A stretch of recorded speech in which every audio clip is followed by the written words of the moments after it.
जितने भी ड्राइवर हैं, हमारे जितने भी ड्राइवर साहब हैं, उन पर तो बाबा विश्वकर्मा की विशेष कृपा है। और आई इसलिए कहना है, अरे बाबा तब विश्वकर्मा के, बाबा तब विश्वकर्मा के महिमा महान बाटे, बाबा तब विश्वकर्मा के महिमा महान बाटे, बाबा तब विश्वकर्मा के।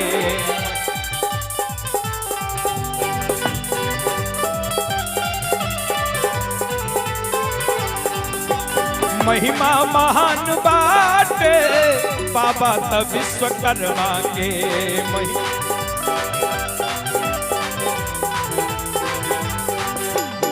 बाबा तब विश्वकर्मा के महिमा महान बाटे।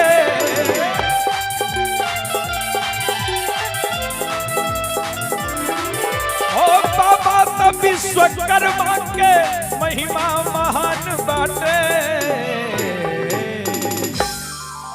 अच्छा, यहाँ जितने भी लोग आए हुए बाबा विश्वकर्मा जी को, कितने लोग मानते हैं? हाथ उठा दीजिएगा। बाबा विश्वकर्मा के नाम पर दोनों हाथ ऊपर रहे और मीठी मीठी करताली के साथ कहेंगे, और सब कर कारज सवारेला,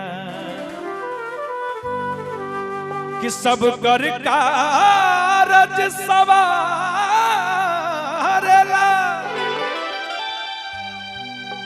और सब कर कारज सवारेला, सब कर कारज सवारेला, और जहान जहान बाटे, बाबा तब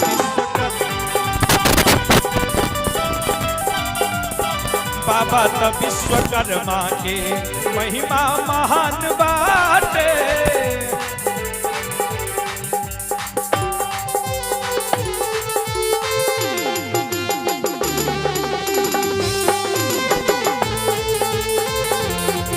जिया रंजन भैया जिया जय हो।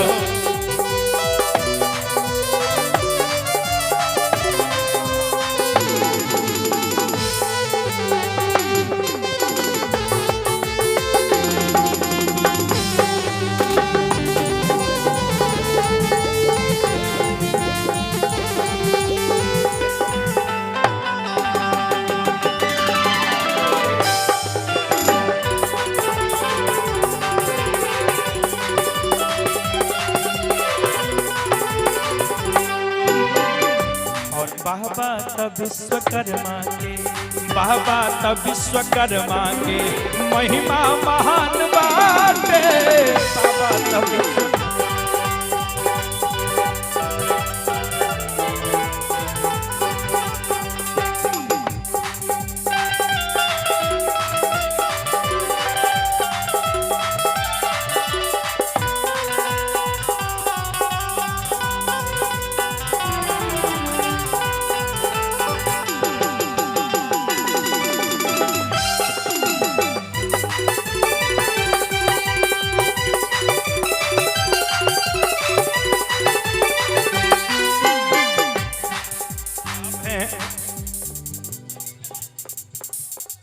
परिजल शांति नगर जमुई, परिजल शांति नगर जमुई आपकी तरफ से 150 रुपए का प्रेम छावर आया है। और आप हैं गुड्डू रंगीला उर्फ गुड्डू शर्मा, गुड्डू रंगीला उर्फ गुड्डू शर्मा शांति नगर जमुई आपकी तरफ से ये 551 रुपए का प्रेम छावर आया है। बाबा विश्वकर्मा की कृपा सदैव बनी रहे। बोलिए प्रेम से बाबा विश्वकर्मा की।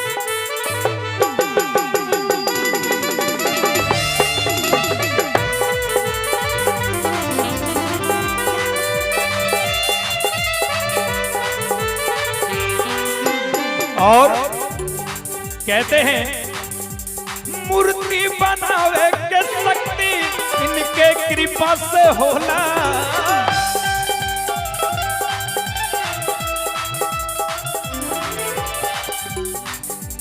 मूर्ति बनावे के शक्ति इनके कृपा से होला।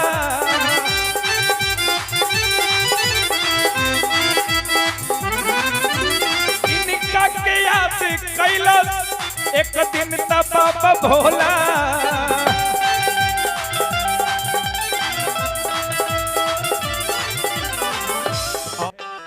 कि मूर्ति बनावे के शक्ति इनके कृपा से होला, इनका के याद कैलाश एक दिन तब बाबा भोला।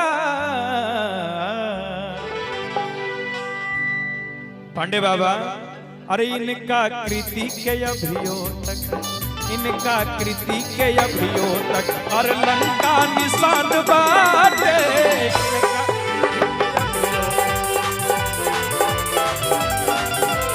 इनका कृति के अभियो तक लंका निशान बाटे। इनका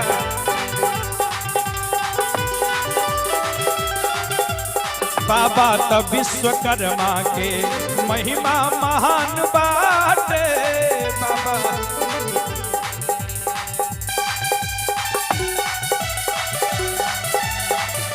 जय हो।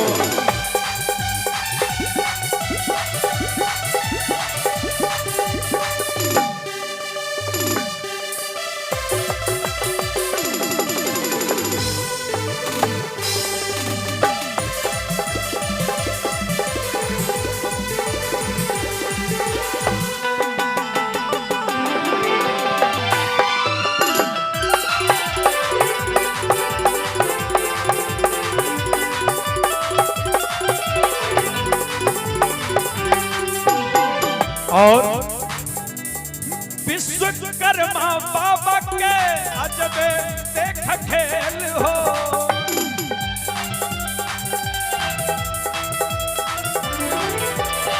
विश्वकर्मा बाबा के अजब देख खेल हो।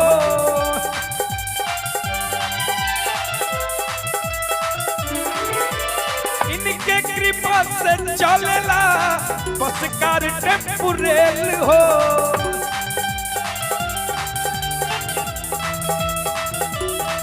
हाँ इनके कृपा से चलेला बस कार टेम्पू रेल हो। और कहते हैं कि बाबा तब विश्वकर्मा के अजबे ता देखा खेल हो। इनके कृपा से चलेला बस कार टेम्पू रेल हो। और इनके पूजन का हो खेला, इनके पूजन से चलेला और दुनिया जहान बाटे। बाबा तब विश्वकर्मा के महिमा महान बाटे। बाबा तब विश्वकर्मा के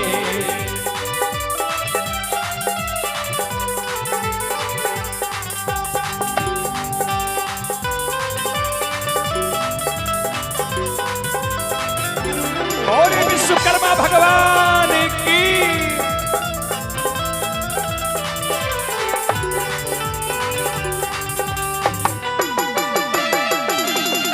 जय हो। बाबा जय हो।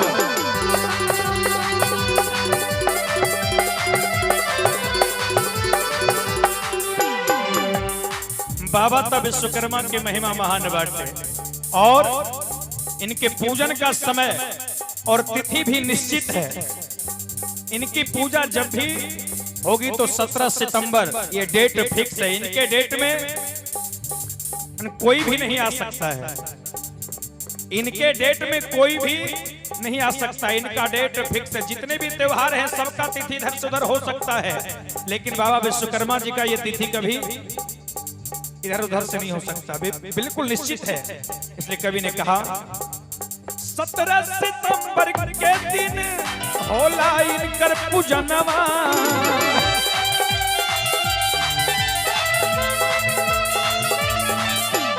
17 सितंबर के दिन होला इनकर पूजनवा।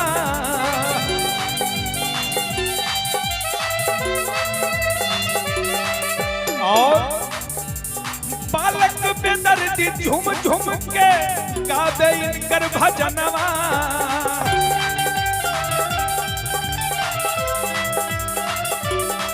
हाँ बालक बेदर्दी झूम झूम के गावे इनकर भजनवा। और इतना ही नहीं, और जिन पर बाबा विश्वकर्मा की कृपा हो जाए फिर कहना क्या है, और सब कर कारज सवारे। बोले बाबा विश्वकर्मा भगवान की, और सब कर कारज सवारेला, सब कर कारज सवारेला, और जहानत जहान बाटे।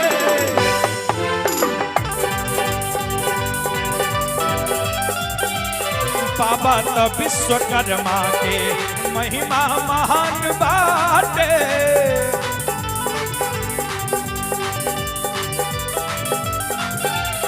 बाबा तो विश्वकर्मा के महिमा महान बाटे।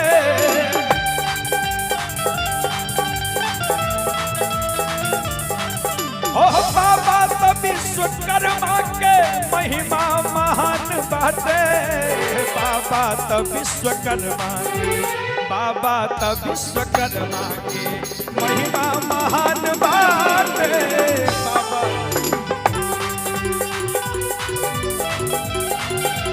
बाबा तो विश्वकर्मा के महिमा महान बाटे। बाबा तो विश्वकर्मा के महिमा महान बाटे। सब कर कारज सवारेला, जहानत जहान बाटे। बाबा तो विश्वकर्मा के। बोली प्रेम से बाबा विश्वकर्मा की, बोलिए विश्वकर्मा भगवान की। आइए एक बार हम लोग जिनके दरबार में हैं, एक बार पुनः एक बार फिर से उनके दरबार में हाजिरी लगाते हैं और कहते हैं कि बाबा विश्वकर्मा तो है गोहराई, और बेरी बेरी तोहरे जयकारा लगाई। और बाजत बजनवा रौरे हो खेला पूजनवा। के बाबा वाह। और बाजत बजनवा रौरे हो खेला पूजनवा। ए बाबा भक्त दरबार में आके कहता कि ए बाबा, और बाबा विश्वकर्मा तो है गोहराई। बाबा विश्वकर्मा तो है गोहराई। बेरी बेरी तोहरे जयकारा लगाई। बेरी बेरी रौरे जयकारा लगाई।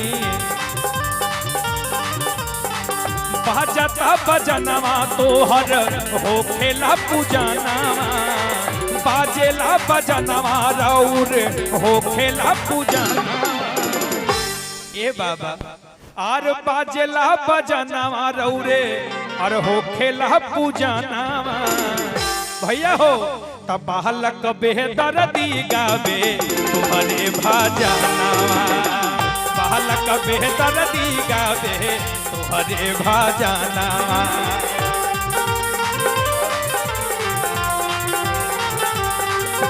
बाबा विश्वकर्मा तो है गोहराई। बेरी बेरी तोहरे जयकारा लगाई। बोले विश्वकर्मा भगवान की। और कहेंगे बाबा विश्वकर्मा तो है गोहराई। बेरी बेरी तोहरे जयकारा लगाई। बाजता बजनवा तोहरे हो खेला पूजनवा। बाजेला बजनवा तोहरे हो खेला पूजनवा।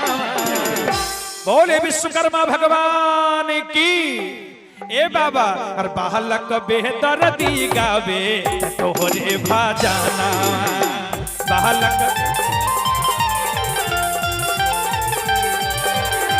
बालक बेदर्दी गावे रौरे भजनवा।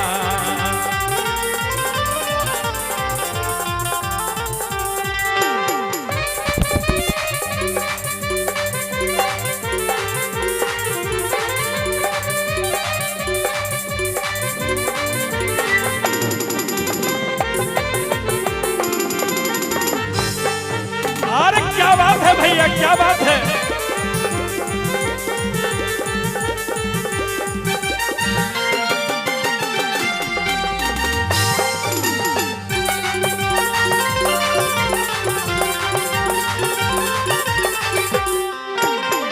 ए बाबा रहु रे कृपा से बनल लंका नगरिया बाबा भोला दान दिहले रावण पूजरिया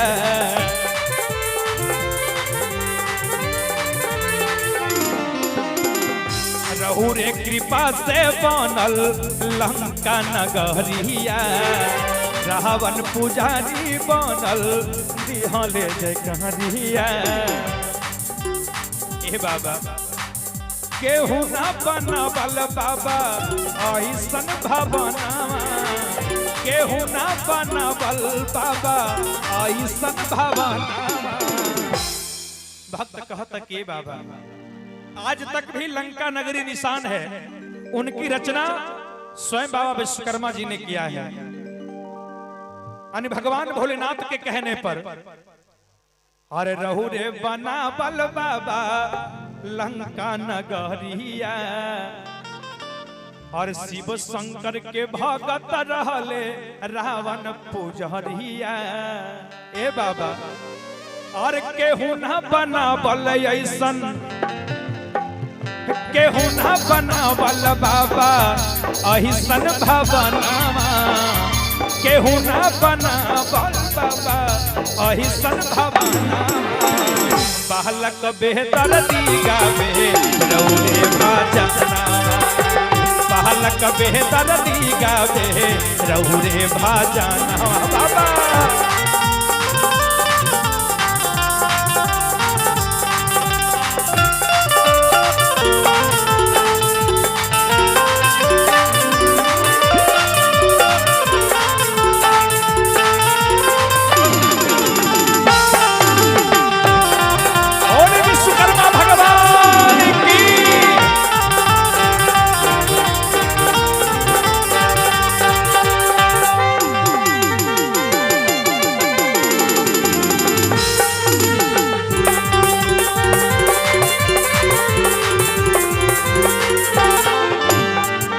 बाबा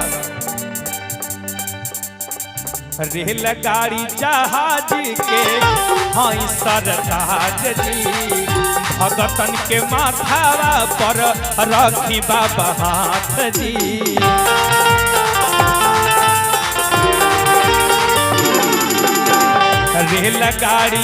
रेलगाड़ी हवाई जहाज के हई सरताज जी अपना भगत के ऊपर राखी बाबा हाथ जी।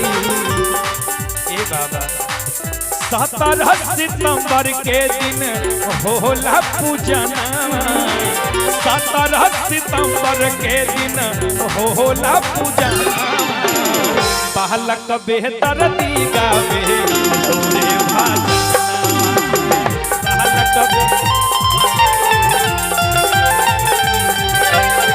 बालक बेहतर दी गावे रौरे बालक बेहतर दी गावे रौरे भाजनावा बालक बेहतर दी गावे रौरे भाजनावा बालक बेहतर दी गावे रौरे भाजनावा। बोलिए विश्वकर्मा भगवान की। आइए एक बार हम लोग जिनके दरबार में हैं एक बार फिर से उनके दरबार में हाजिरी लगाते हैं और कहते हैं कि बाबा विश्वकर्मा तोहे गोहराई और बेरी बेरी तोहरे जयकारा लगाई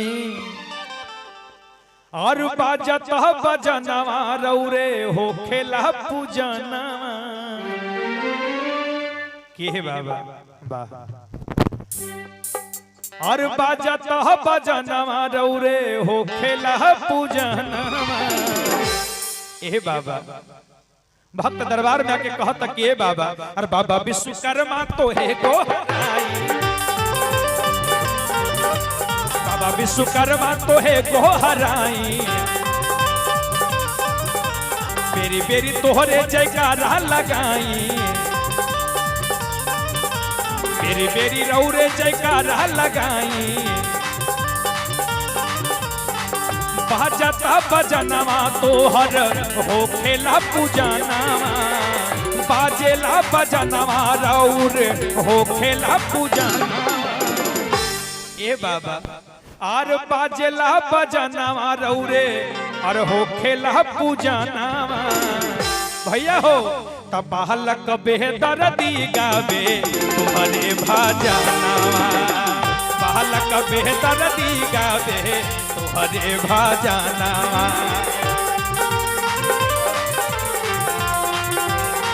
बाबा विश्वकर्मा को है गोहराई बेरी बेरी तोहरे जयकारा लगाई बोले विश्वकर्मा भगवान की और कहेंगे बाबा विश्वकर्मा तो है गोहराई बेरी बेरी तोहरे जयकारा लगाई बाजता बजनवा तोहर होखेला पूजनवा बाजेला बजनवा तोहर होखेला पूजनवा बोले विश्वकर्मा भगवान की ए बाबा और बालक बेहतर दी गावे तोहरे भाजना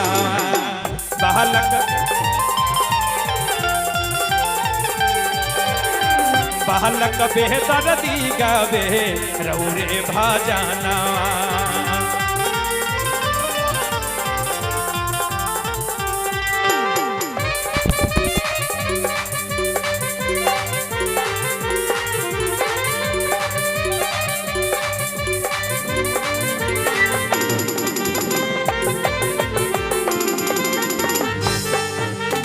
क्या बात है भैया क्या बात है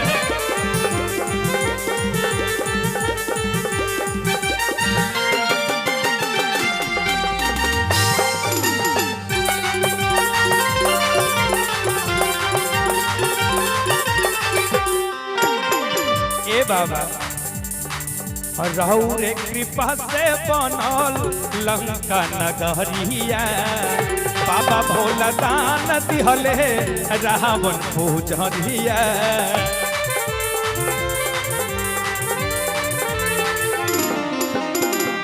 रौरे कृपा से बनल लंका नगरिया रावण पुजारी बनल दिहले जयकारिया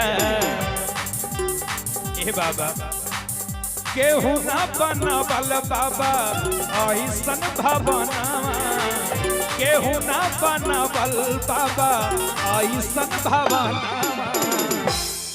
भक्त कहता के बाबा आज तक भी लंका नगरी निशान है उनकी रचना स्वयं बाबा विश्वकर्मा जी ने किया है यानी भगवान भोलेनाथ के कहने पर अरे रहु रे बना बल बाबा लंका नगरिया और शिव शंकर के भगत रहले रावण पूजरिया ए बाबा और केहू ना बना बल ऐसन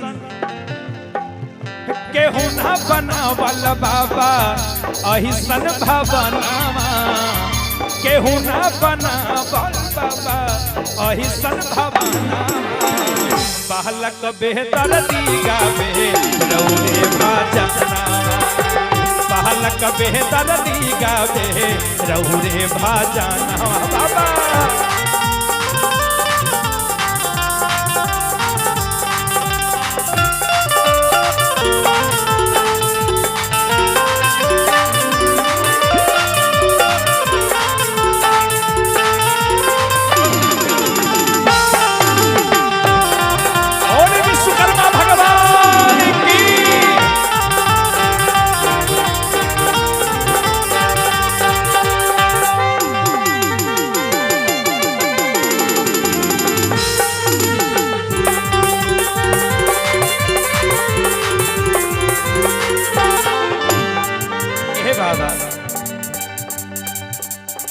रेलगाड़ी जहाज के हई सरताज जी भगतन के माथावा पर रखी बाबा हाथ जी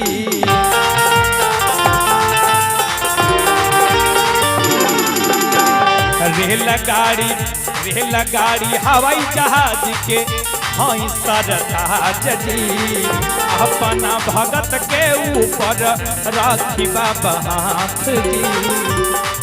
ए बाबा 17 सितंबर के दिन होला पूजन, 17 सितंबर के दिन होला पूजन।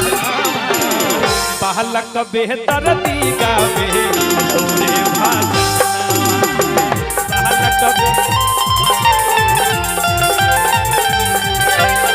बालक बेहतर दी गावे रे भाजना, बालक बेहतर दी गावे रे भाजना, बालक बेहतर दी गावे रे भाजना, बालक बेहतर दी गावे रे भाजना।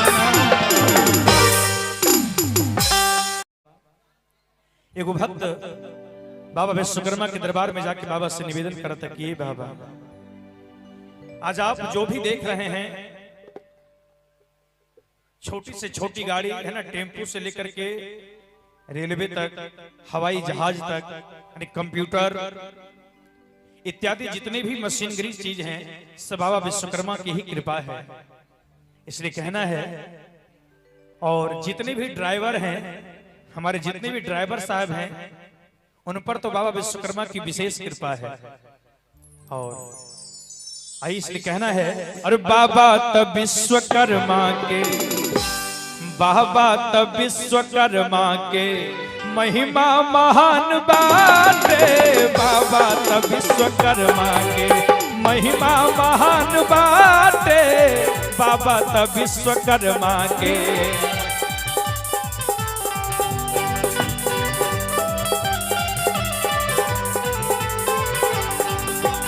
महिमा महान बाटे, बाबा तब विश्वकर्मा के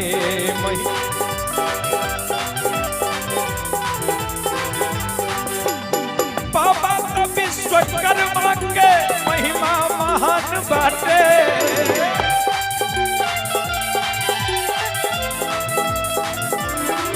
ओ बाबा तब विश्वकर्मा के महिमा महान बाटे। अच्छा, यहाँ जितने भी लोग आए हुए बाबा विश्वकर्मा जी को, कितने लोग मानते हैं, एक बार हाथ उठा दीजिएगा। बाबा विश्वकर्मा के नाम पर दोनों हाथ ऊपर रहे और मीठी मीठी करताली के साथ कहेंगे, और सब कर कारज सवारेला, कि सब कर कारज सवारेला,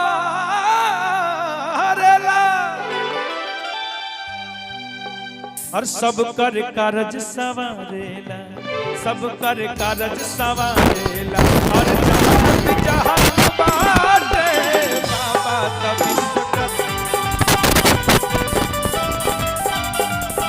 बाबा तब विश्वकर्मा के महिमा महान बाटे।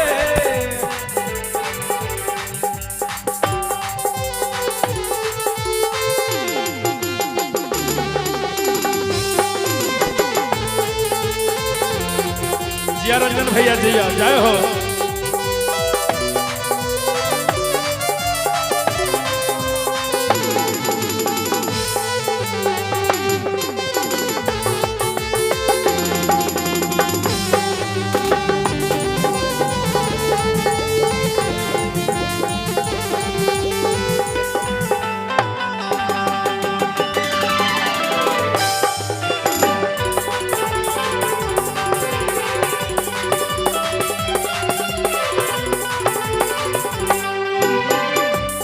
बाबा तब विश्वकर्मा के, बाबा तब विश्वकर्मा के महिमा महान बाटे, बाबा तब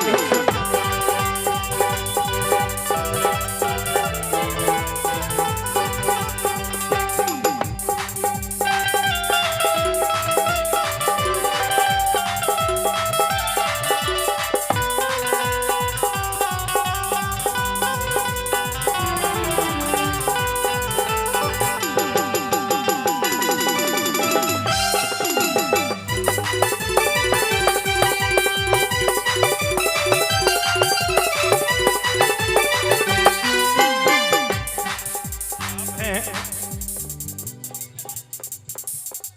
परिजल शांति नगर जमुई। परिजल शांति नगर जमुई आपके तरफ से 150 रुपए का प्रेम छावर आया है। और आप हैं गुड्डू रंगीला उर्फ गुड्डू शर्मा। गुड्डू रंगीला उर्फ गुड्डू शर्मा शांति नगर जमुई आपके तरफ से ये 551 रुपए का प्रेम छावर आया है। बाबा विश्वकर्मा की कृपा सदैव बनी रहे। बोलिए प्रेम से बाबा विश्वकर्मा की।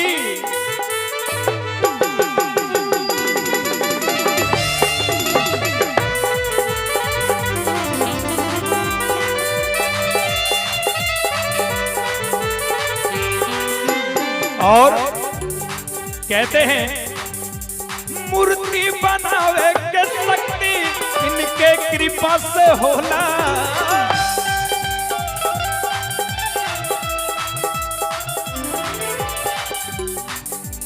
मूर्ति बनावे के शक्ति इनके कृपा से होला।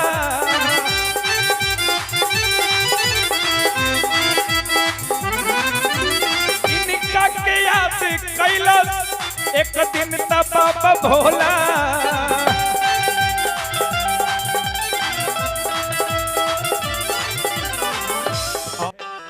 कि मूर्ति बनावे के शक्ति इनके कृपा से होला। इनका के याद कैलाश एक दिन बाबा भोला। पांडे बाबा अरे इनका कृति के अभियो तक, इनका कृति के अभियो तक और लंका निशान बाटे।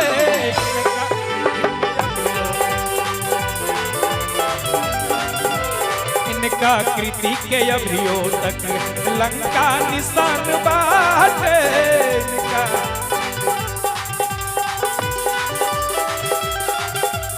बाबा तब विश्वकर्मा के महिमा महान बाटे। बाबा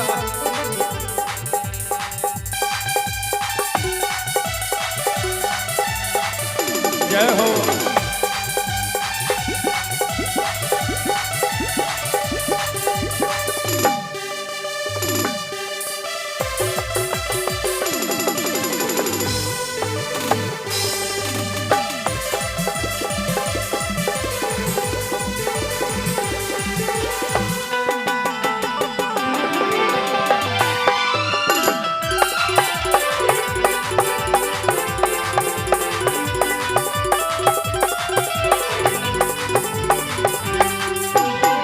और विश्वकर्मा बाबा के अजबे देख खेल हो।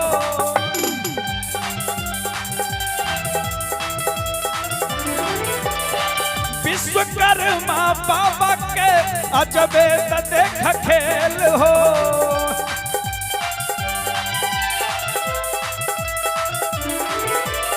इनके कृपा से चलेला बस कार टेम्पू रेल हो।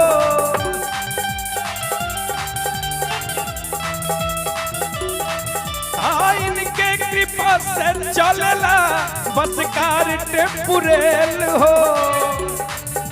और कहते हैं कि बाबा तब विश्वकर्मा के अजबे ता देखा खेल हो। इनके कृपा से चलेला बस कार टेम्पू रेल हो। और इनके पूजन का हो खेला, इनके पूजन से चलेला और दुनिया जहान बाटे। बाबा तब विश्वकर्मा के महिमा महान बाटे। बाबा तब विश्वकर्मा के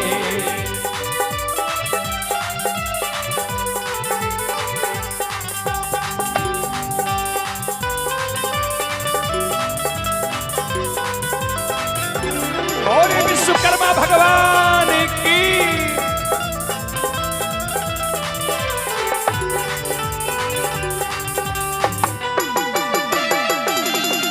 जय हो। बाबा जय हो।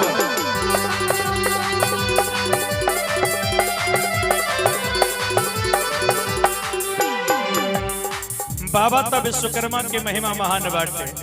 और इनके पूजन का समय और तिथि भी निश्चित है। इनकी पूजा जब भी होगी तो 17 सितंबर ये डेट फिक्स है। इनके डेट में कोई भी नहीं आ सकता है। इनके डेट में कोई भी नहीं आ सकता। इनका डेट फिक्स है। जितने भी त्योहार हैं सबका तिथि इधर से उधर हो सकता है, लेकिन बाबा विश्वकर्मा जी का ये तिथि कभी इधर उधर से नहीं हो सकता, बिल्कुल निश्चित है। इसलिए कवि ने कहा 17 सितंबर के दिन होला इनकर पूजनवा,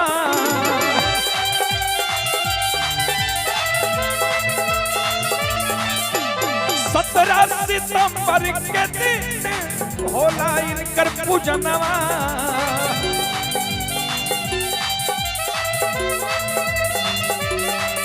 और बालक बेदर्दी झूम झूम के गावे इनकर भजनवा।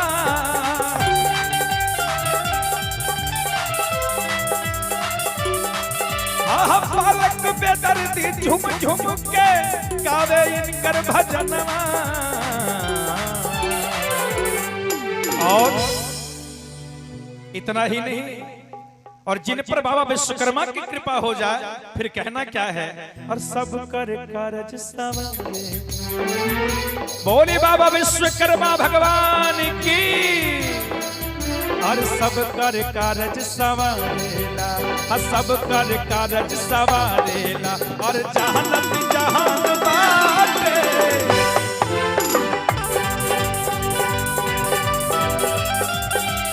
बाबा तो विश्वकर्मा के महिमा महान बाटे।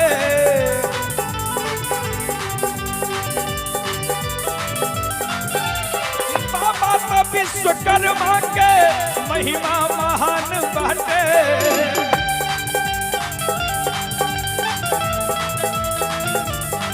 ओ बाबा तो विश्वकर्मा के महिमा महान बाटे।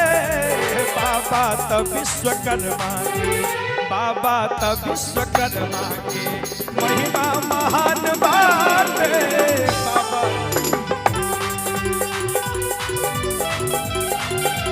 बाबा तो विश्वकर्मा के महिमा महान बाटे। बाबा तो विश्वकर्मा के महिमा महान बाटे। सब कर कारज सवारेला, जहानत जहान बाटे। बाबा तो विश्वकर्मा के। बोली प्रेम से बाबा विश्वकर्मा की।